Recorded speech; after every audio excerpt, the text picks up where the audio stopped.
Ukraine कह रहा है कि रशिया के ड्रोन्स में इंडिया की कंपनीज द्वारा बनाए गए पार्ट्स इस्तेमाल हुए हैं। ये बात यूक्रेन ने फ्लैग की है। दूसरी तरफ ट्रंप ये कह रहे हैं कि इंडिया तेल खरीदने की आड़ में रशिया को वॉर फाइनेंसिंग में मदद कर रहा है। सवाल ये है कि ये सब मिलकर भारत के पीछे क्यों पड़ गए हैं। नमस्कार, मेरा नाम है श्वेता शर्मा और आज बात भारत के खिलाफ रचे जा रहे गलत नैरेटिव की, एक साजिश की। यूक्रेन ने अब ये क्लेम किया है कि रशिया के शाहिद ड्रोन्स जो यूक्रेन पर अटैक कर रहे हैं उनमें इंडियन मेड इलेक्ट्रॉनिक कंपोनेंट्स मिल रहे हैं। इंडियन कंपनीज जैसे बेंगलुरु की औरा सेमीकंडक्टर के चिप्स और एक विषय इंटर टेक्नोलॉजी का पार्ट इंडिया में असेंबल जो हुआ है, दोनों शाहिद ड्रोन्स के क्रिटिकल सिस्टम्स में मिल रहे हैं।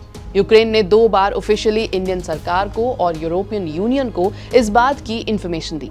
अगस्त में भी यूक्रेनियन डिप्लोमैट्स ने ये इशू यूरोपियन यूनियन सैंक्शंस के डिस्कशन के वक्त उठाया था। इंडिया की तरफ से रिस्पॉन्स है कि हर एक्सपोर्ट लॉ और इंटरनेशनल ऑब्लिगेशंस को फॉलो करके ही किया गया। डुअल यूज आइटम्स जो सिविलियन और मिलिट्री दोनों में यूज हो सकते हैं, इनकी एक्सपोर्ट पर स्ट्रिक्ट गाइडलाइंस हैं। सिर्फ यूक्रेन ही नहीं, अमेरिका भी आरोप लगाने की रेस में पीछे नहीं है। इनफैक्ट शुरुआत तो अमेरिका ने ही की थी। Ukraine is just following it's footsteps. Trump administration के एक टॉप आइड ने कहा कि इंडिया रशिया की इकोनॉमी को ऑयल परचेजेस और इनडायरेक्ट लिंक से फाइनेंस कर रहा है, जो यूक्रेन वॉर को लंबा खिंच रहा है। तो वेस्ट कहना क्या चाहता है? सबसे पहले, यूक्रेन रशिया वॉर के कॉन्टेक्स्ट में वेस्ट को इंडिया का रशिया से ट्रेड और डायरेक्ट या इनडायरेक्ट डिफेंस एक्सपोजर पर शंका है। दूसरा, यूरोपियन यूनियन के सैंक्शंस एनवॉय ने even Indian oil refineries, specifically Vadinar refinery को भी स्क्रूटनी के लिए मेंशन किया। तीसरा, यूएस में पॉलिटिकल मैसेजिंग ये बिल हो रहा है कि इंडिया अपने स्ट्रेटेजिक ऑटोनॉमी के बहाने इनडायरेक्टली वेस्ट के रूल्स को बाईपास कर रहा है। लेकिन इस सब का असल मतलब क्या है? भारत के खिलाफ झूठा नैरेटिव बिल्ड करना, गलत तरीके से भारत को दुनिया के सामने पेश करना और अल्टीमेटली प्रेशर करना कि अमेरिकन डिमांड्स माने, वरना टैरिफ्स के साथ साथ ऐसे कमेंट्स जारी रहेंगे। साइंस तो यही है।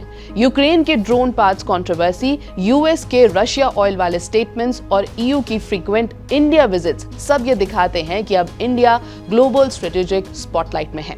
India world's fastest growing economy है और जियोपॉलिटिक्स में उसका रोल अब न्यूट्रल मिडिल पावर से बढ़कर एक डील मेकर की तरफ शिफ्ट हो रहा है। वेस्ट चाहता है कि इंडिया पूरी तरह रशिया का इकोनॉमिक सपोर्ट बंद कर दे, लेकिन इंडिया अपने नेशनल इंटरेस्ट प्रायोरिटाइज कर रहा है। इंडियन कंपोनेंट्स का ग्लोबल आर्म्स सप्लाई चेन में आना एक इंडस्ट्रियल सक्सेस है। इससे अमेरिकन आर्म्स डील पर सीधा असर पड़ता है, अमेरिकन बिजनेस पर असर डलता है। इसलिए यूक्रेन की आड़ में अमेरिका ही चिल्ला चिल्ला कर कह रहा है कि देखो, आर्म्स सप्लाई कर रहा है भारत। यूएस डिप्लोमेटिकली खेलकर भारत को कॉर्नर करना चाहता है और अपना सबसे पुराना आर्म्स बेचने का बिजनेस बचाना चाहता है। सो फाइनली इस कंट्रोवर्सी से वेस्ट प्रेशर बनाएगा कि इंडिया अपनी एक्सपोर्ट मॉनिटरिंग और रशिया ट्रेड पर रेस्ट्रिक्शंस बढ़ा दे, लेकिन इंडिया अपनी ग्रोथ, एनर्जी नीड्स और इंडिपेंडेंट फॉरेन पॉलिसी को कॉम्प्रोमाइज नहीं करेगा। ये नैरेटिव बैटल आगे भी चलेगी क्योंकि इंडिया के उठने से पुराने सुपर पावर्स की डोमिनेंस चैलेंज हो रही है। इंटरनेशनली इंडिया का स्ट्रैचर बढ़ चुका है, जो कई सुपर पावर्स की आंखों को चुभ रहा है और यही वजह है कि मल्टीपल वर्बल और टैरिफ रिलेटेड अटैक्स जारी हैं। एबीपी लाइव की इस रिपोर्ट में फिलहाल इतना ही।